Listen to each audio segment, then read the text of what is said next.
like for me, nature kind of soothes down the jagged edges. And Right. I I really hope that my art can do that for other people.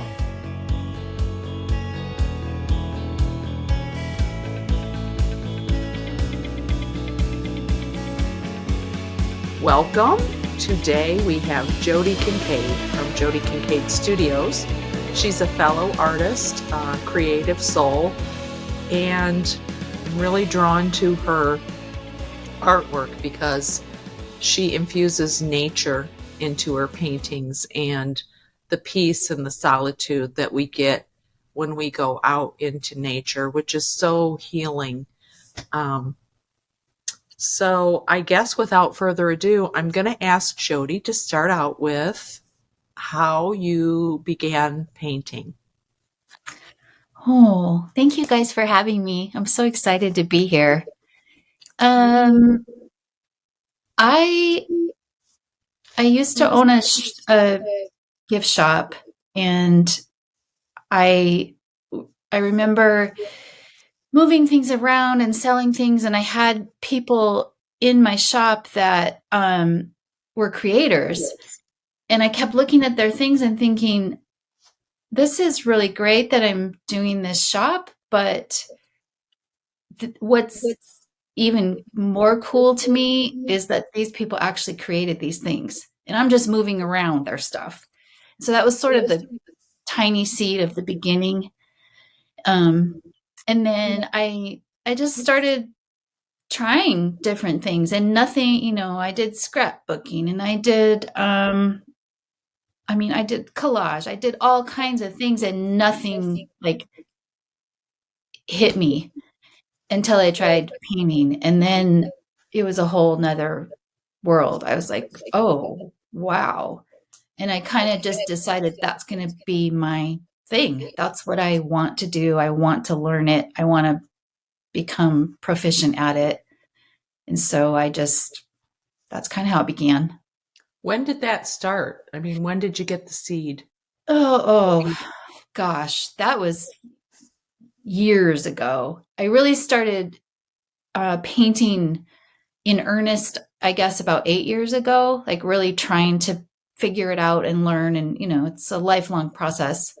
Hmm. Like you feel like you never quite conquer it, but I suppose that keeps it interesting if you're constantly trying to, you know, learn it and get better at it and try new things. Yeah. For sure. I Yeah. mean, we change and we evolve as humans. So the Yeah. same applies to our art. As we change, we evolve, we grow, our art grows. I think of Picasso. Like, Mhm. yes, you can tell Picasso pieces, but they changed dramatically over time. So Mhm. um, that's kind Yeah. of an important thing to remember. Yeah. One of his early self portraits is like perfect and, looks like a photograph. And then one of his later self portraits, it looks like a 2-year-old did it with like a crayon. It was just like, wow. Yeah, and, yeah, and which one do people like better? They probably like the one like this. Yeah. exactly. Yeah, Yeah. I yeah, started out doing portraits because that's what all my friends were doing. And I felt this pressure in a way to do portraits. And I kept trying and trying and trying. And I just thought, I'm miserable doing this. I don't like it. It's not for me.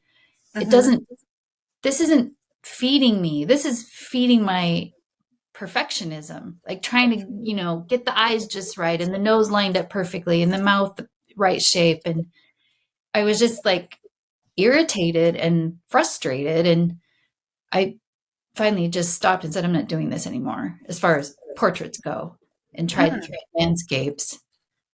So, Oh, interesting. Interesting. and I love portraits. I'm so attracted to portraits and realism. yeah, Um, but for me, it doesn't feed me. yeah. Hmm. When I watch you on social media, I follow a lot of artists, and oftentimes they say niche down, niche down. It's all about your art and just post the art. But really, I am drawn to your sharing of your heart when you are out in nature and just connecting with the energy of the space that you're in. Um, and I think, honestly, social media is kind of going that way a little bit more because people really want to know who you are as well as your art. So I You're think trying to that's make me cry, aren't you? You're oh, just you're just trying. It doesn't take much. Thank you. I do what you said. I do think I'm so happy that's the way it's going, where mhm, people are more real instead of this, the same filter. Every mhm, photo has the exact same filter and the same color. And while that's beautiful, it doesn't feel um, personal to right. me. And I'm Yeah. not saying that the people that do that aren't authentic. I just I'm more attracted to people that share who they really are. And Mhm, honestly, that's been, like we talked about earlier, a struggle for me because um I'm kind of private. I mean, if I know you one on one, I'll tell you anything you want to know and probably stuff you don't want to know. But as far as putting it out for the whole public to peruse, it's like opening your closet and saying, mhm. "Here, go through everything. Look at how I keep everything here. Go through my drawers in my bathroom." And you know, and there's Mhm. nothing in there. It's just the thought of it's personal to me. And Yeah. so, It's a um, place of Yeah. vulnerability, you know? yeah, it is. But yeah, just this week, and I had a customer, or not a customer, a collector say to me, write me and say, "You inspire me." And I was blown away because I'm just out there trying to be real. I'm not Mhm, really I'm not looking to be famous or, I just want to share what's on my heart with other mhm. people and the things that have made my life more fulfilling. I'm just trying to share that with people, Mhm. not, you know, I'm not looking for accolades, I guess, is my. Yeah. Yeah. Well, Mm. I think another way to say it is just the connection, Jodi. Like Yeah. you're really good at connecting with people, especially one on one. And I think that when you're standing in your authenticity, then you're able to connect with people through the phone, through the social media. And, like we're all kind of Gen Xers. And Gen Xers have a different way of doing things than Gen Z or Gen Y. So sometimes maybe we see what Gen Y and Z are doing and we feel like we should be like that, but Yeah. no, like, because you don't want to connect with Gen Z. I mean, it would be cool if, a teenager bought your art, but probably they're not going to be able to afford it. So, you should just be you and you're going to attract lots of Gen Xers and they'll want to buy your art. So, Mhm. yeah, I think that's I'm saying this more for me than for you because I I need the reminder because I go through like spurts, where I might share stuff on social media and then all of a sudden I kind of withdraw and I'm just kind of like, oh, I'm too busy. I don't know what I don't know what people, if I want to show myself like wearing my pink clothes or something, I go back and forth. So I think it's okay. Mhm. Yeah. Yeah. I think you're great at that, Dawn, by the way. I always Mhm. look at your posts and I'm like, wow, that's so cool that you seem very comfortable. Yeah. Well, one of the phrases that I really like is what people think of me is none of my business. But it goes a little deeper. The second phase to that is, and furthermore, it's seldom. Mm. So when we say what people think of me is none of my business, it gives away a little bit of power, right? Because I'm Mhm. because I'm saying people think about me. But when I say It's seldom. They don't really think about me. And it's true. They may scroll through Facebook and look at something on your feed or whatever, but they're not thinking about me. Mm-hmm. That's Right. that's just my ego getting out of check. So, um, We're yeah, all worried about ourselves when we're, yeah. Yeah. I think really Plus, what opened me up the most is, my advocacy work for um, addiction and Mhm. stigmatizing words and the things people say about people that have addiction issues. And I got real vocal because it was personal for me. Yeah. And I got a lot of flack too. I got some really harsh comments. Like, I won't even say them on here, but like comments that I could not even imagine saying to someone who had lost a child. But I mm, got them, and it gave me some pretty tough skin. So Mhm. now I really do. I don't care what people think of wow. me. And furthermore, it's seldom. Wow. I'm That's a sorry you went beautiful through place to that. be. Yeah. Yeah. But I think you're right though about the seldom. And then the other thing that I wanted to say is um, that even if people are thinking about you or us or me or whatever, um, they can only see what they can perceive and understand. So, we're all wearing prescription glasses that are, tuned to our specific vision needs. And I think that the way we perceive people, is through some sort of lens of our own experience. So, really, how people see us really is none of our business because it's so much coupled with how they see themselves, and we can't Right. possibly Yeah. understand it. And so we think people think the worst, and that's just kind of this internal like negative critic that we have. Probably no, I mean, why would other people be going around thinking all these negative things about us? They don't have time. They're too busy about worrying about other people thinking those negative things about them. Right. Exactly. Right. Yeah. Yeah. But I think that's what draws people to your art, Jodi, is it does elicit a feeling of calm and peace and serenity. And I don't know, I'm a Pisces, so of course, water is awesome, especially, the ocean. And I Yeah. grew up on the lake. So there is something very magical about water. It carries you along the path. And I heard something the other day. Water is just so gentle and flowing, but yet it carves into stone. Mm-hmm. So Yeah. it's gentle, it's flowing, it's peaceful, but it's powerful. Yeah. Mm-hmm. And persistent. That's what I Yes. like Yeah. about it too. Yeah. Yeah. There's a quote, it's on my website, and of course I can't remember it off the top of my head right now, but it's basically that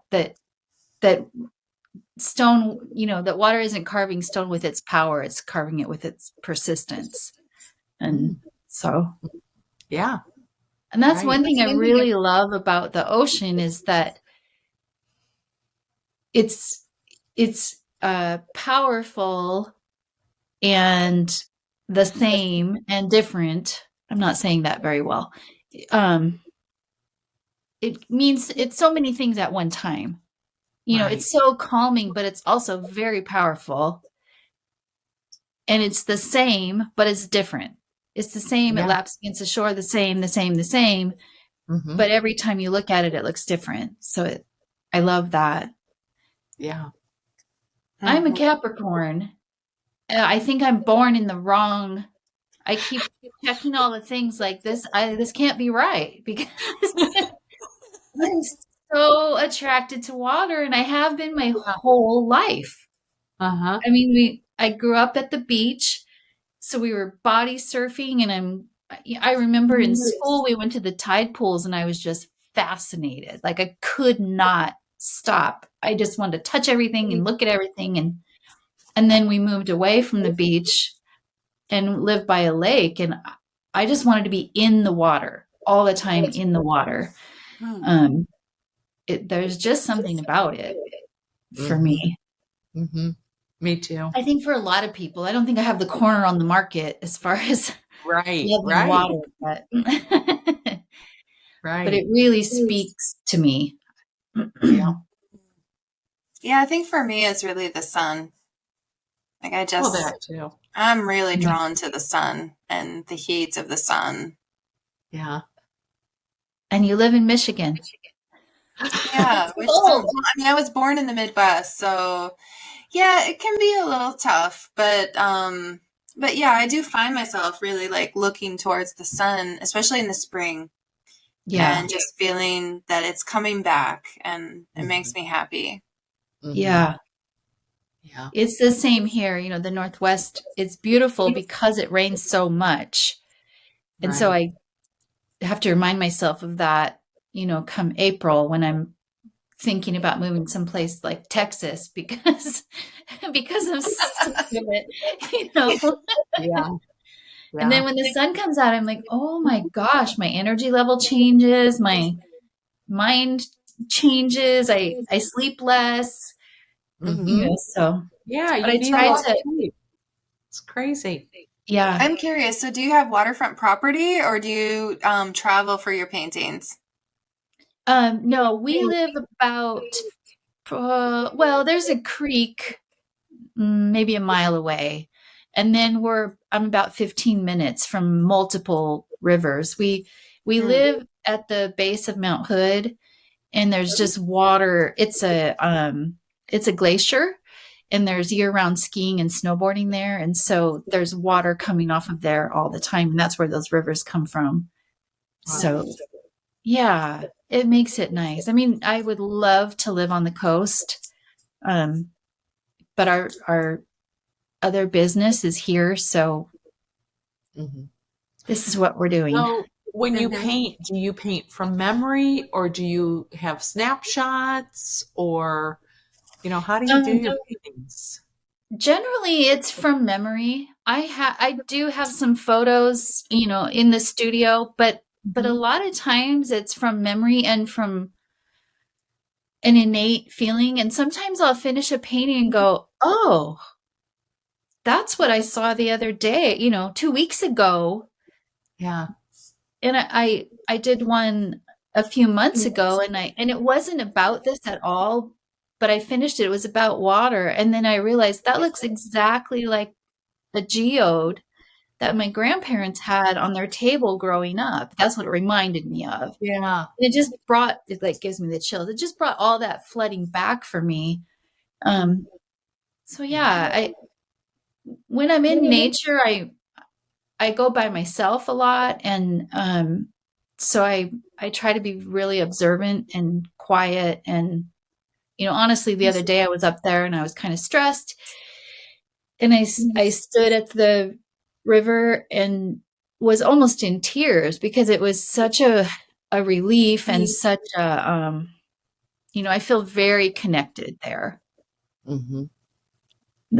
near I water. read So, something about the term tree hugger, and it was some research article, and they said that if you hug a tree for like 2 minutes, there's an actual energetic exchange, and it actually does benefit the human, like blood pressure, Oh heart yeah. rate. Yeah, I was like, that's where that term came from, tree hugger, because it really does help with well-being. oh wow, I've never Hmm. Uh, tried that. I'm definitely going to try it now. Well, when Brinley used to come over when she was really little, she loved Moana and those Disney. And I see her out in the backyard, and she's hugging the tree. I said, Barry, what's she doing? He goes, I guess she just likes hugging the tree. But there's research for everything. But yeah, I mhm. found that very interesting. Yeah. There's so much more research now about how nature and green spaces help our health, our Yeah. blood Mhm. pressure, our just everything, our stress levels, our cortisol levels, all of those things. And it's super cool to me that science is proving what I feel, Yes. you Yeah. know? Yeah. Yeah, this is reminding me of one of my favorite subjects to go off on tangents with, which is the Your Brain on Art, which is a nice book. And apparently there's a whole research area called art aesthetics. And so there is some interesting biofeedback that we get from different surroundings. And so far they really have focused on, like built and created surroundings, but I'm sure Mhm. that it applies to nature as well.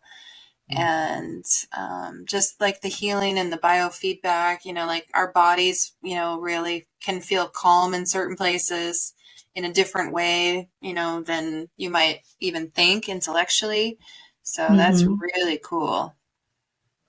Yeah. And as far as music, there's some literature on that too that states like we always think to experience health benefits, you have to listen to, the calm, serene music.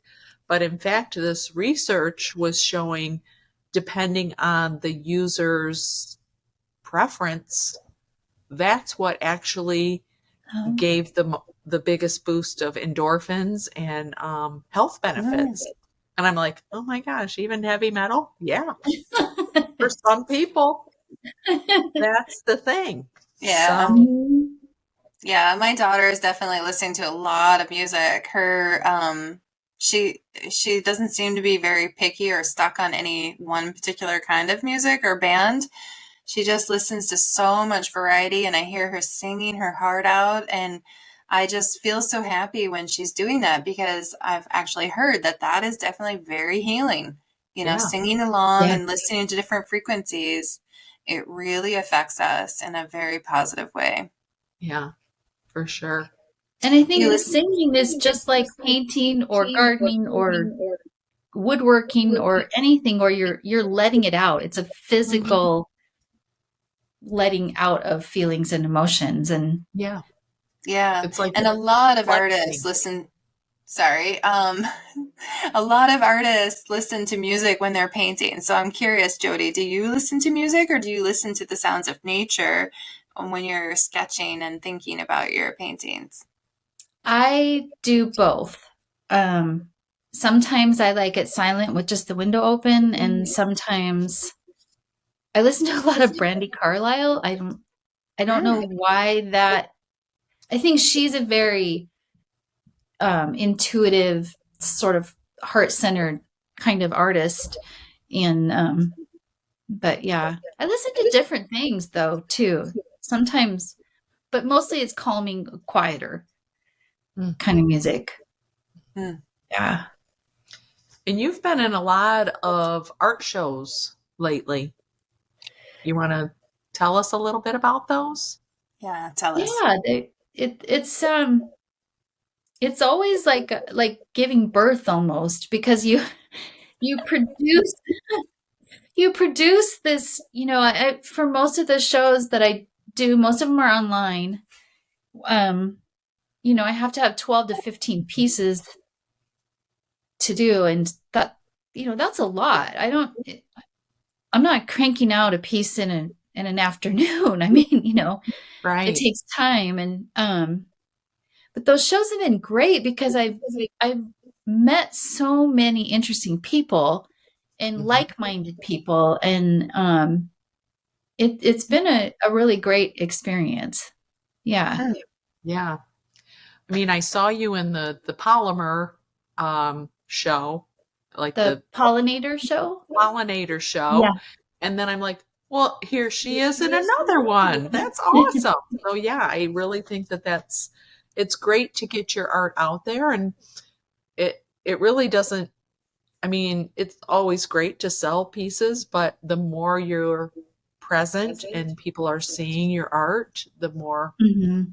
you'll have a wider audience of collectors. So that's Yeah. awesome.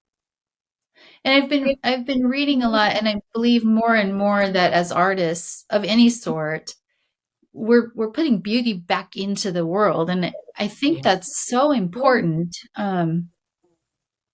because I think in schools and things they're so focused on academics, which I have no issue with academics, but Mm-hmm. but I think there needs to be more balance as far as we need beauty. We were made for that. We were Yeah. made to connect with beautiful things.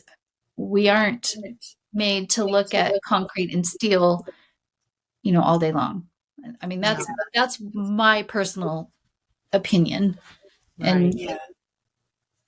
it was a little bit growing up, it's kind of in a more scientific, no offense, Lynn, scientific sort of factual sort of growing up. And I was told a lot, like, you're too sensitive and you cry too much. And even as an adult, people have commented, like, you cry all, and I'm like, and I fought it and I fought it and I fought it. And I finally was like, you know what? This is who I am. And I Mm-hmm. can't change it. And I'm tired of trying to mold myself to make other people comfortable. And I, Right. Yes. and I don't mean that in a rude or a mean way. I'm Right. all about people. I love people. I want people to feel comfortable. Nobody wants, I don't like to feel uncomfortable, so I don't want someone else to feel that way. Yeah. But I'm finally starting to own that, yeah, I am sensitive. And I feel like that's a gift now. I'm seeing that. I'm reading a book right now called Let There Be Art. And it's just been amazing reading it, because it just reminding me that I was created this way, and that this the way that I am is a gift, and that I need to use that. And I don't mean that in a conceited sort of way, like, oh, I don't mean it that way. I just feel like it's kind of my responsibility um to share what's on my heart and share the things that I find beautiful, just like the two of you sharing what you know. I mean, Lynn, with your scientific aspect of it, I think that's so fascinating. Mm-hmm. And Dawn, with the way that you do things, we all have a different, like you were saying earlier, we're all different, and we all have a different take on everything, and the way we see the world, and the colors we choose, and the marks that we make. And Yeah. Right. so, sorry, I get a little passionate about this.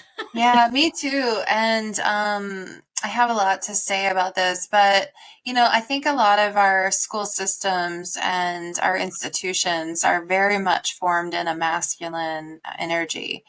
And kind of even the approach to science and technology is very masculine. Mm-hmm. Um, and people have both masculine and feminine sides. And so obviously we're able to like switch into the masculine, but it doesn't nourish us. And I would Right. say, like I'm very curious, scientifically, and I enjoy the technical side, but it doesn't necessarily nourish me in the same way that art does. So I feel like Mm-hmm. we really need both. And, for the public schools, especially for our kids, they need both. They really absolutely need both. I And agree. yeah, I'm thinking a lot about it with my teenager because I feel like her first year of high school has been almost like college prep. And, she may or may not go to college when she finishes high school. Maybe she'll delay, maybe she won't go. I don't know. I mean, it's going to be up to her. But I really am getting very annoyed that the school is so pushed, so focused on, getting kids ready for college. And this is, as a college professor, I'm kind of thinking this, like just let them be kids. But also like really from this perspective of this, energetic balance, like people Mm-hmm. need more of that feminine. Like we need to spend time in creativity because connecting with creativity is something really important also for making discoveries in the technical world. Yeah. We're not robots. We can't just be in that. Mm-hmm. Well, I was thinking, I had this bizarre, things just fly through my head. But this morning I was thinking about birds and airplanes, and I thought, if we weren't allowed to be creative, we would not have things like airplanes, because I'm sure a bird flew across my window and I thought that looks just like a plane. And it made me, got my mind going about, I wonder if that's how people, um, this will be a part you have to edit out.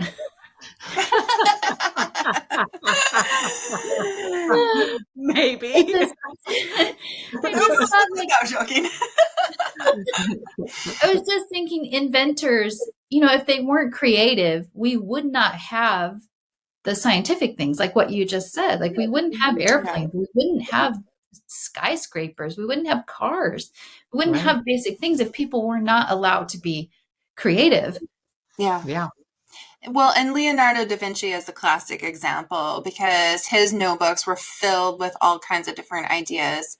And obviously he was a great artist as well. So, I mean, just the idea of just documenting all these thoughts is something that I think is really valuable, but also just spending time in creativity and just letting it kind of flow, is so important. But I want to also say that I think that there, like these big scientific advances from basically the 18th and 19th centuries, right? Mostly 19th century, I guess. People were just following their curiosity. It wasn't that they had to like beg somebody for money to support them to do a scientific project that was all completely outlined out, and they knew who they were going to hire, and they were going to use this instrument, and they were going to use this thing. No, like Marie Curie, like she just got super curious about, the theory of the atom. And, when she started to discover radioactivity, like she thought she was discovering something new, about how the atom worked. And, it is a huge discovery, but she just was passionate.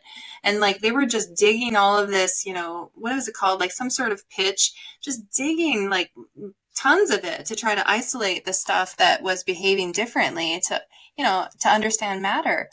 And, can you imagine like writing a proposal to quote unquote the National Science Foundation? Like, I'm going to dig up, how many tons of dirt because I think there's something special in the dirt, and it's going to change our understanding of matter and the interaction of the electrons with, it would never fly. So, there's something that's happening right now in all of the STEM disciplines that's really, in my opinion, very much the absence of the arts and the absence of the feminine and the absence of like the stillness and the slowness and the intuition. And sorry, I went off on a huge tangent because I feel super passionate about this.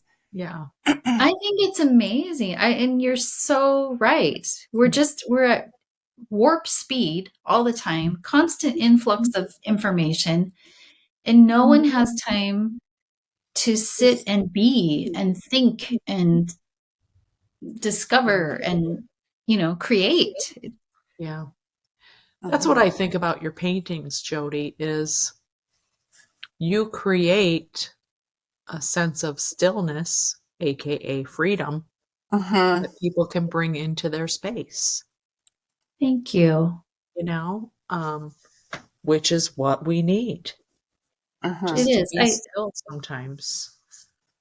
Yeah, I had a collector say it's her moment of zen in the day when she looks at my work, and it's so humbling to realize or hear that people have that reaction. Like it's just like here I am getting teary again.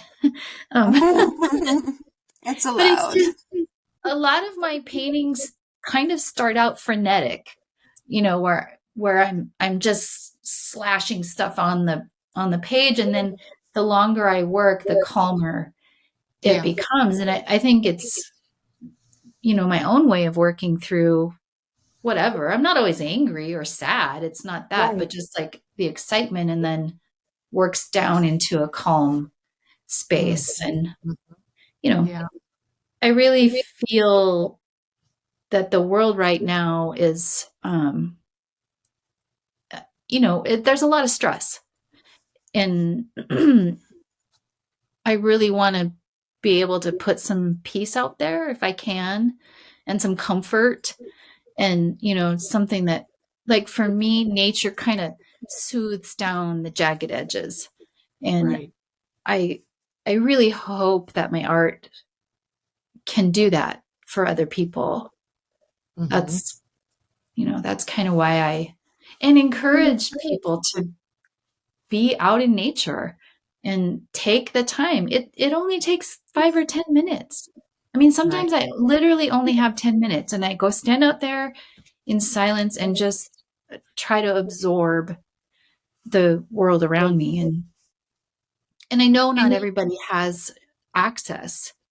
I'm so thankful for the access that I have, but there's community gardens. When I Mhm. lived more in the city, I would just walk the neighborhood and look at the neighbors' flowers, or there there's ways to do it. It doesn't you don't have to drive 3 hours Right. to get to a natural space. There's parks, there's arboretums, there's conservatories, there's, you know, your neighbor Mhm. has pretty flowers. Like there's Right. there's ways to do it. And Absolutely. I just think it helps center us and ground us and remind us that it's not all about how fast we're going and um, how much money we're making and what our status is. It's Right. And more what about what the what we can get connection. done. Yeah. Yeah, yeah. Oh, I gotta It's finish that. I gotta finish that. I gotta finish that. No. exactly. It's the Yeah. it's the journey that's the beauty. Mhm. Yeah. And So, the connection with each other. mhm. I've been Yeah. thinking a lot lately about loneliness, and we live in this whole wide world with all these people, and the statistics are just showing that 70% of people feel lonely. Yeah. And that that's sad. Right. That's one thing that attracts me to nature, is that it makes me feel like I'm part of something bigger, you know. Yeah. I'm so 'Cause you glad you are. said that. I was going to ask you if you feel that way when you're painting. Like, do you ever feel lonely when you're in your studio? I don't. Not, no, I don't I either. don't. In I fact, don't maybe either. if my phone is giving me a message or something, I'm kind of annoyed. I'm just like, leave me alone, I'm painting. Yeah, exactly. I think especially when you get in that, what they call the flow state. Yeah, I don't feel that way at all. And it's so still after all this time to you like 4 hours go by and I'm like, somebody will come in and say, "What are we doing about dinner? Or what do you want to have for dinner?" And I'm like, "What? I, Hmm. I got in here at 1 o'clock. How can it be dinner time already?" Yeah. Yeah. Yeah, Yeah. The flow. And I think that flow state is another thing that we humans really need. I feel like that's like a meditation. I do Um, too. do you also meditate or? Um, I spend time in prayer a lot. And I do feel like when painting is a meditation, like what you said, because it Yeah. allows you to drop away all of the other stuff in your head and just focus on the one thing. Yeah. Yeah. That's why I was asking because sometimes I don't really feel the need to meditate when I have my painting time. But when I don't have my painting time, then I'm definitely feeling like I need to either paint or I need to meditate or something. Yeah. Yeah. Same here. And sometimes I don't realize it. There's that resistance that a lot of artists talk about actually sitting down. Like we do all the other things. Oh, I just need to start this load of laundry, or oh, I just need to wipe down the kitchen counters, or you know, Mhm. nobody balances their checkbook anymore. But but Right. I have all these little things to do that I think there's some sort of resistance against getting in there. But then once I do, it's such a relief. And I find that if I spend a lot of time away from the studio, I get that sort of edginess or restlessness. And yeah, like, Yeah. yeah. Yeah, I'm surprised you brought up the resistance. So, can you elaborate a little bit more on when you feel the resistance? Is it just like kind of like a generic resistance? Like, for example, maybe I don't want to exercise today, so I feel resistance for it. Um, is it something like that? Or do you feel it like after you've started a painting and then maybe you feel resistance because it's hard to finish it or something? I don't know. Yeah, there's both. um, I want to paint and I'm not really sure where that resistance comes from sometimes. I don't know if it's something deeper that, oh, I should be doing the laundry or I should be balancing my checkbook. Like I said, I don't balance my checkbook, but I'm just using that as an example. And that if somehow, in the back of my mind, it's like maybe my time should be spent somewhere else, from being trained your whole life, like this is indulgent, I guess, in a way. And then other times, if I've started a painting and I really like where it is, when I walk away, I'm sometimes hesitant to come back and keep going on it because I don't want to lose what I have. But I've learned over the years that that's just not really a true thing. Pushing it to the edge is good, so you can find out where the edge is. Right. Yeah. Yeah. I know I stepped away for a minute, but I was just thinking, I feel that resistance that you're talking about when I have so much going on in life and you go down and you start painting and time gets away from you and you haven't done this, and this. And it can be a challenge for me to get started. Like I haven't painted in a week because I've had just so much going on in life. And now I want to go paint. Like that's on my agenda for today, but I'm thinking, well, I've got to do this, and this. So I'm going to have to put it on the back burner again. And Yeah.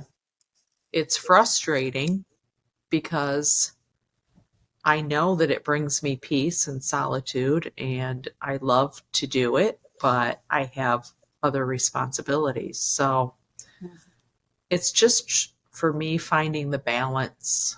Yeah. Yeah. Well, and sometimes I think that's why people art journal so much, is that it's not the full-on commitment of I have to sit down and create a masterpiece because I have this canvas that I paid for and all these expensive paints. And when it's in an art journal, there's no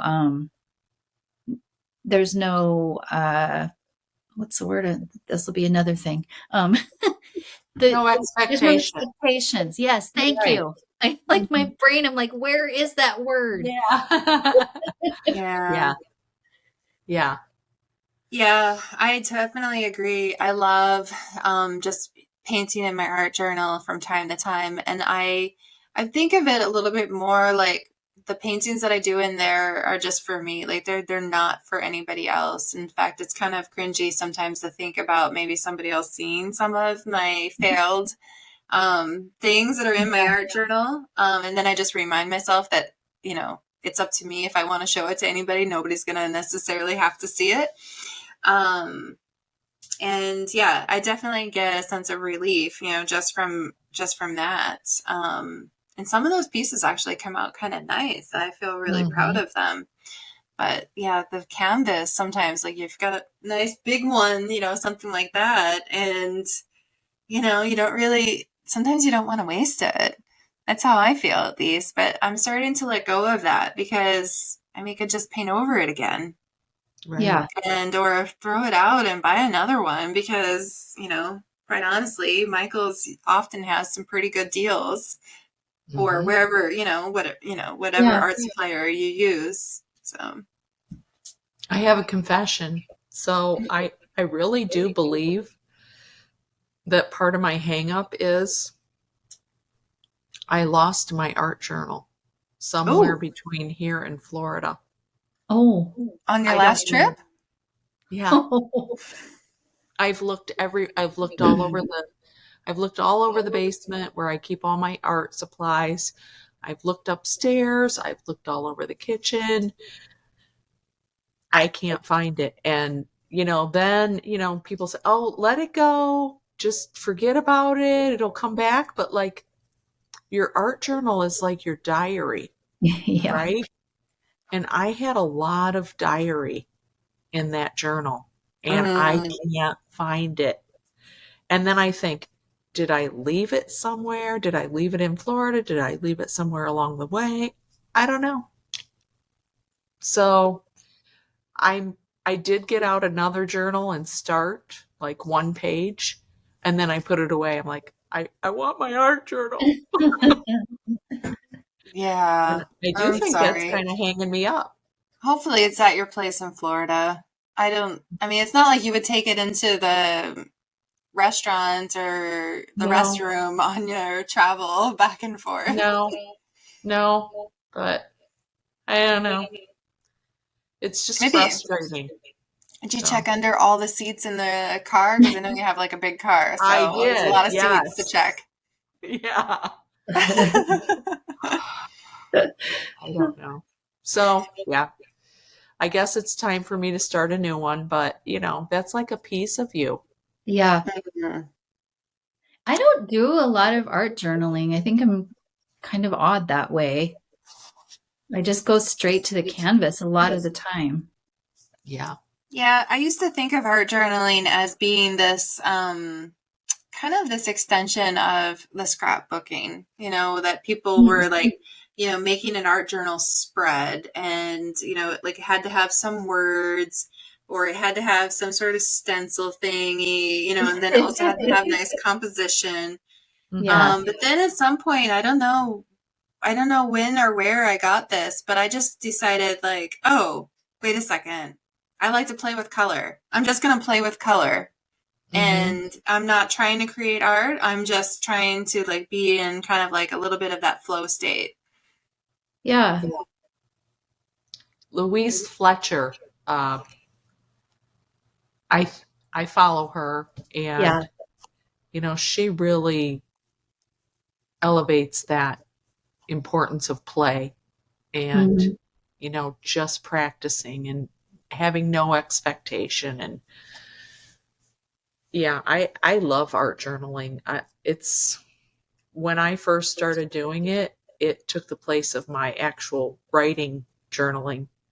Mm. Now I do both, but it was just so profound for me to get my emotions out on that little paper and then close it up and only I saw it.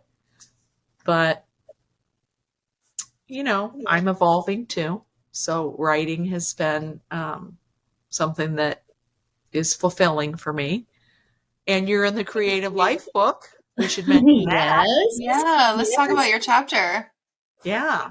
My chapter is all about what we've been talking about the whole time, that Yeah. I don't have a specific, practical hands-on, you get out a piece of paper, you do this, step-by-step thing. Mine was more about getting out into nature and observing what's actually there. Like look at the twigs, look at the leaves, look at, how the water's moving, look at the color. I mean, the other day I was at the river and there was this spot that was swirling and it just stopped me in my tracks because the color, because water is so transparent, you Hmm. get such cool color combinations in there. And so that's what my whole thing in the creative life book was about, is like if you're feeling harried and frenzied and stressed or disconnected, um, then spend the time in nature. Yeah. Go hug a Yeah. tree. Yes, hug all the trees. Put your feet in the water. Put Yeah. your feet on the actual ground, you know. Yeah, Yeah. that's called earthing, by the Yes. way. Yes. I did that. I'm like, I'm going to go do some earthing. Yeah. I It's a have a real thing. family member that just started doing that about 6 months ago, and he swears it's made all the difference for him to just go stand and have his feet touching the ground. Yeah. And Mm. yeah. Well, And I he's mean, a very, he's a very like scientific sort of mind. So it was surprising to me to hear Mm. him well, talk about that. But yeah, I was like, cool. I I want to read go with about it. you. There is science behind it Yeah. because, the earth, of course, has energy, and there's different places in the earth that have different energies. Like, I know Sarasota Beach, I read about this, is the sand is from a certain kind of quartz, and it's Oh, supposed to have this very high energy and interesting. healing energy when you walk on the sand of the beach. So, I don't know. Mm. Maybe. There's Can't got to wait to be try something it. to Yeah, no kidding. I'm like, I'll volunteer. it. It's not Sarasota Beach. It's Siesta Key Yes, Beach. the key. Oh, okay. But yeah, Close enough, right? That's Mm-hmm. in the neighborhood there. yeah. It is. It's in Saras. It's part of Sarasota, or maybe over the bridge or something. But yeah. So yeah, I am gonna do more earthing this summer because I got in the habit of wearing shoes just because you know you get a little older, your feet hurt and whatnot. Mm. But doesn't mean I have to walk on the concrete, just the grass. Yeah. Mm-hmm. Hmm. Yeah. So Yeah, Jody. So what's going on for you this summer? Um, I'm I'm painting, and I have my prints that I'm offering still, and I'm working on trying to get my head around what I'm writing for the next book. yeah. And What? yeah, How can people find? I know you're giving away a free 5x7, right? yes, yes. So how can people get that print from you? You just go to jodikincaidprints.com. Yes. Okay, Nice. awesome. Yeah, And thank you. I happen to have some. In Oh. fact, they are Ah, yay. right here. Yay. Very So nice. I'm searching for some frames because I'm putting them in my office. Oh, yay. Yeah. So I have a little bit of serenity there, Yeah. And I've started a collection of art, not only from these prints, but a few other things that happen to go around. And I have this wall where I have a bunch of pictures, like different family pictures and things. And I was just thinking, like, do I really need like my sister's wedding picture on the wall? Hopefully she's not listening to this. Like, do I still need to have that there? Um, I've been looking at it for a while and, it's a nice memory and stuff, but it can go into a book. And I want to start hanging, this art that I've been collecting from, Right. people in the tribe and, of course, Yeah. Illuminate. And Yeah. yeah, so my hallway, where I normally put a bunch of family pictures, I'm going to switch it over to art. Like You other like people's having your art, own not my art. gallery.